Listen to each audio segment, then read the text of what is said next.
Hello বন্ধুরা, সাধারণ সংসার নাটকের 4 নম্বর পর্বটি দেখার পরে অনেকে এখন 5 নম্বর পর্বের জন্য অপেক্ষা করছেন। আর আজকের এই ছোট্ট ভিডিওতে জানিয়ে দেবো সাধারণ সংসার নাটকের 5 নম্বর পর্বে কি করতে চলেছে এবং কবে আসবে। সাধারণ সংসার নাটকটি ইগল মিউজিক আর্ট চ্যানেলের একটি ধারাবাহিক নাটক, আর এর 4টি পর্ব আপলোড করা হয়েছে। আর সাধারণ সংসার নাটকের তারা প্রত্যেকটা ভাই কিন্তু এখন জমি ভাগাভাগি করে নেওয়ার জন্য উঠে পড়ে লেগেছে, কারণ তার বাবার অবাধ্য হয়ে তারা সকলেই বিয়ে করায় তার বাবা কিন্তু তাদের উপর অনেকটা রাগ করে আছে। তাদেরকে নিজ পায়ে দাঁড়ানোর জন্য বলা হয়েছে। এখন তারা সম্পত্তি ভাগাভাগি করার জন্য অনেকটা চাপ প্রয়োগ করছে। অবশেষে তারা মেম্বারকে ডেকে নিয়ে আসছে।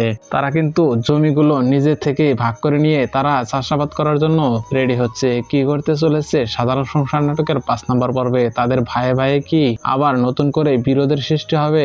দেখতে হলে তাদের মধ্যে ভাইয়ের মধ্যে কি ঝগড়ার সৃষ্টি হবে? কি করতে চলেছে সাধারণ সংসার নাটকের 5 নম্বর পর্বে জানতে হলে দেখতে হবে 5 নম্বর পর্বটি। আর এখন জানিয়ে দেবো সাধারণ সংসার নাটকের 5 নম্বর পর্বটি কবে আসবে। সাধারণ সংসার নাটকের 5 নম্বর পর্বটি 21 তারিখে ইগল মিউজিক আর্ট চ্যানেলে আপলোড করা হবে। সো বন্ধুরা, দেখা হবে আরো কোনো সুন্দর নাটকের আপডেট ভিডিও নিয়ে। সে পর্যন্ত সবাই ভালো থাকুন, সুস্থ থাকুন, আল্লাহ হাফেজ।